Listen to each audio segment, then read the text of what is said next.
शालिनी जी, आप कीर्ति से मिलने क्यों गई थी?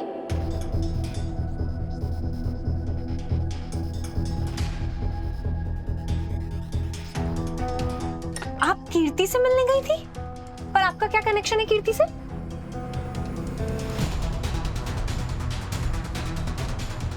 मैं तो उससे ऐसे ही मिलने गई थी और मैंने उससे ज्यादा बातचीत नहीं की। जो भी हो, आपको क्या काम हो सकता है उससे? ऐसी क्या वजह हो सकती है जिसके लिए आप उससे मिलने गई थी? बताइए शालिनी जी, आप मुझे समझा रही थी कि मुझे कीर्ति से दूर रहना चाहिए, वो एक खतरनाक इंसान है, तो आप उससे मिलने क्यों गई थी? क्या छिपा रही हैं आप? हम सब आपके जवाब का इंतजार कर रहे हैं शालिनी जी। जवाब चाहिए? ओके, मैं जवाब दूंगी, सिर्फ अपने हस्बैंड को।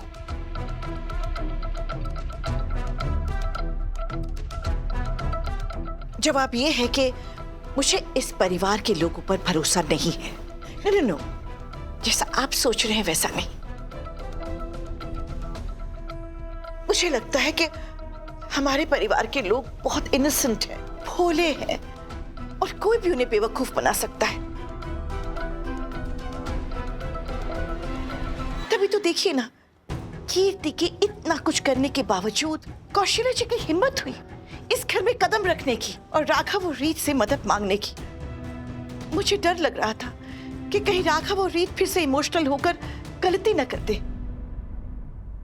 जिसकी सजा हमारे पूरे परिवार को भुगतनी पड़े। इसलिए मैं पहले ही उससे मिलने चली गई। मैं जाकर देखना चाहती थी कि कीर्ति सोच क्या रही है। कीर्ति हमारे परिवार को कितना नुकसान पहुंचाने की कोशिश कर रही है।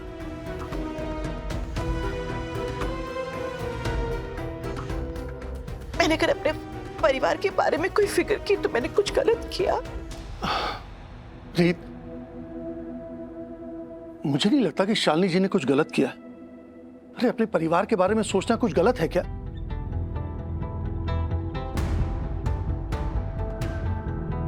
वैसे शालिनी जी, आपको वहां जाके कुछ पता चला? हाँ, मुझे महसूस हुआ कि कीर्ति बहुत डेंजरस है।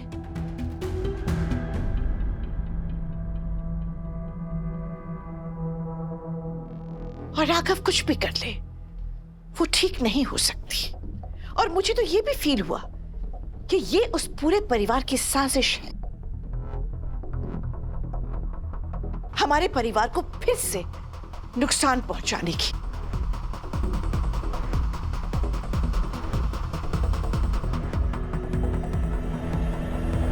बेटा, शालिनी जी बिल्कुल ठीक कह रही। उनके पूरे परिवार के इरादे बिल्कुल नेक नहीं थे।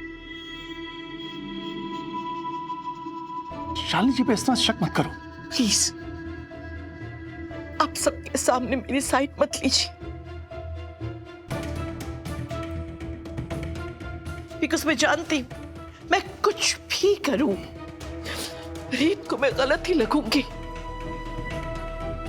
इस परिवार के लिए जो मेरी फिक्र है, जो मेरी चिंता है, किसी को उसकी कोई कीमत नहीं।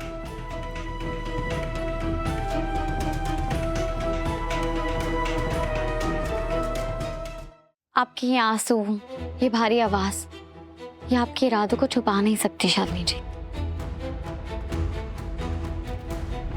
रीत, बेटा बदतमीजी की हद होती है। सॉरी फूफा जी, लेकिन अगर इनके इरादे इतने ही नेक थे तो इन्होंने हमें कुछ बताया क्यों नहीं?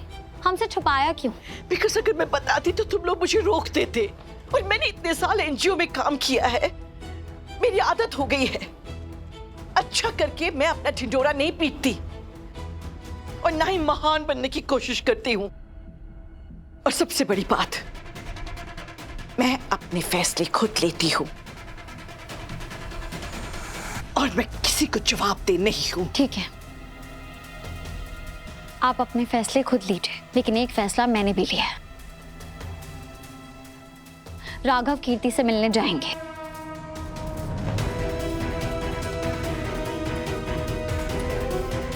वो डॉक्टर्स की मदद करेंगे उसका इलाज करने में।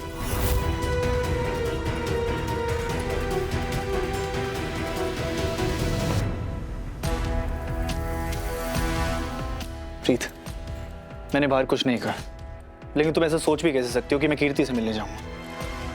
उसने तुम्हें, हमारे बच्चे को मारने की कोशिश की थी और तुम चाहती हो मैं उससे मिलने जाऊं। राघव, प्लीज एक बार मेरी बात सुनिए। क्या आपको शक नहीं है कि शालिनी जी ही बुआ जी है? आपने बाहर देखा ना कि वो किस हद तक जा रही थी ये मेक श्योर करने के लिए कि आप कीर्ति से मिलने ना जाए।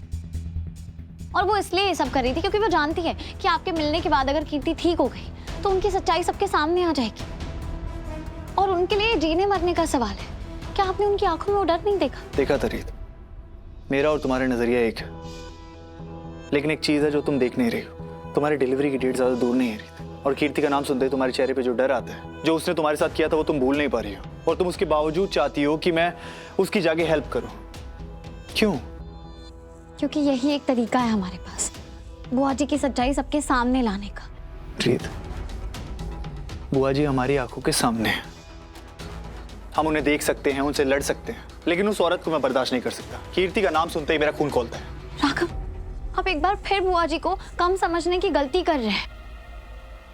वो बहुत शातिर है राघव, उनके दाएं हाथ को भी नहीं पता होता कि उनका बाएं हाथ क्या कर रहा है। वो पता है एक सही मौके का वेट कर रही है, वो तब सब कुछ करेगी जब हमें पता भी नहीं होगा। और जब तक वो इस घर में है ना, तब तक हम बारूद के ऊपर बैठे हैं। आप ये बात समझ क्यों नहीं रहे हैं? जो भी हो रीत, मैं कीर्ति का नाम भी नहीं सुन सकता, मैं उसे बर्दाश्त नहीं कर सकता, बस बात खत्म। ठीक है राघव, तो आपको तय करना होगा कि आपके लिए हमारा बच्चा और उसकी सेफ्टी जरूरी है या अपनी जिद।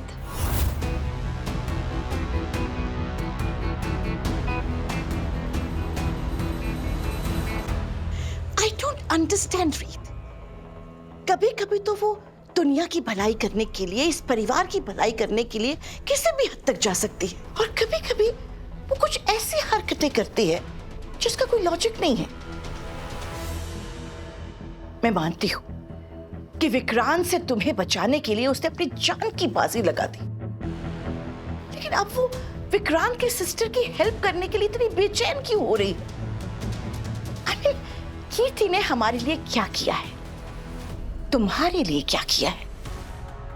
जब उसकी आंखों के सामने विक्रांत तुम पर जुल्म ढा रहा था, क्या उसने उसे रोका? नो, बल्कि उसका बढ़ावा दिया। तो आज जब कीर्ति अपने कर्मों की सजा भुगत रही है, तो रीत को उसमें क्यों कूदना है? Why? मैं भी तो एक सोशल एक्टिविस्ट हूं, पर मैं सही गलत देखकर हेल्प करती हूं। एक बार अगर रीत सोशल एक्टिविस्ट का काम नहीं करेगी तो क्या चला जाएगा? I totally agree. मुझे तो विश्वास ही नहीं हो रहा कि रीत भाभी को हुआ क्या है, और उस फैमिली ने तो मेरे साथ कितना बुरा किया, और रीत भाभी के साथ स्पेशली कीर्ति ने कितना गलत किया। एग्जैक्टली।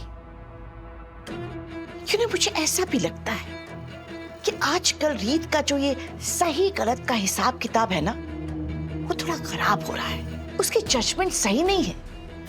आई नो कि ऐसे उसने इस परिवार के लिए बहुत सारे डिसीजंस लिए हैं जो सही बैठे हैं, पर हर बार तो कि इंसान सही नहीं हो सकता ना। और दुख की बात यह है कि इस परिवार में उसे कोई रोकता नहीं, कोई टोकता नहीं, उसे फुल फ्रीडम है अपनी मनमर्जी करने की। राघव इतना स्ट्रॉन्ग इंसान है, but he behaves as if he is जोरू का गुलाम। शालिनी जी प्लीज, मेरे भैया ऐसे बिल्कुल भी नहीं है। वो रीत भाभी की बहुत रिस्पेक्ट करते हैं और उन पर बहुत ही ज्यादा भरोसा।